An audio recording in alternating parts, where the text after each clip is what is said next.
gudoomiyaha golaha shacabka baarlamaanka jamhuuriyadda federaalka Soomaaliya mudane Maxamed Mursal Sheekh Cabdiraxmaan iyo wafdigiisa hogaamiya oo rooga dalka Burkina Faso iyo waliba caasimada dalkaas ay kulanka la qaaday gudoomiyaha baarlamaanka ee dalka Algeria oo iyo kuwada hadleen xiriirka lamada dal saasato lamada gudoomiye waliba afgordeena sidii xiriir khibrada iswadaarsi iyo sameysada lahaayeen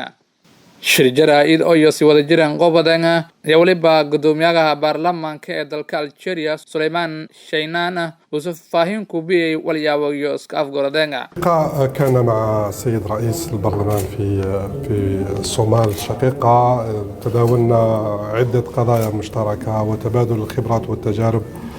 وتحدثنا حتى على إمكانية ضرورة استمرار التواصل فيما بيننا، وأن الجزائر تملك تجربة كبيرة في مكافحة الإرهاب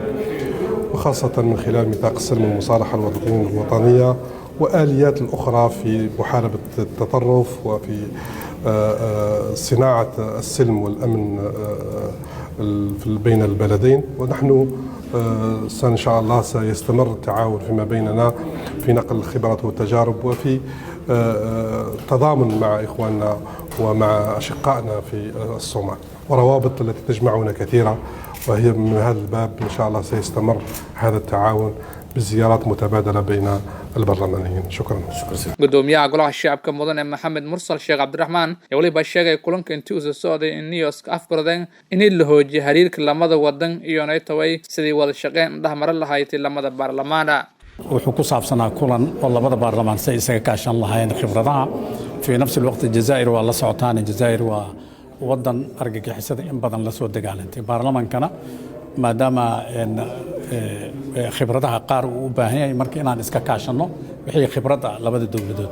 kulankan waliba soo qeyb ku hayay kulamo gaargaar oo gudoomiyaha golaha shacabka baarlamaanka jamhuuriyadda federaalka Soomaaliya mudane Maxamed Mursal Sheekh Cabdiraxmaan oo sulqaada madaxda ku qeyb galahay shirka midowga baarlamaanada dawlado islaamka ee ku socda magaalada Ouagadougou ee caasimada dalkaasi Burkina Faso. Ibrahim Hassan Ali Ibrahim Tolman warbaahinta dawladda Koonfur Galbeed Baydhabo.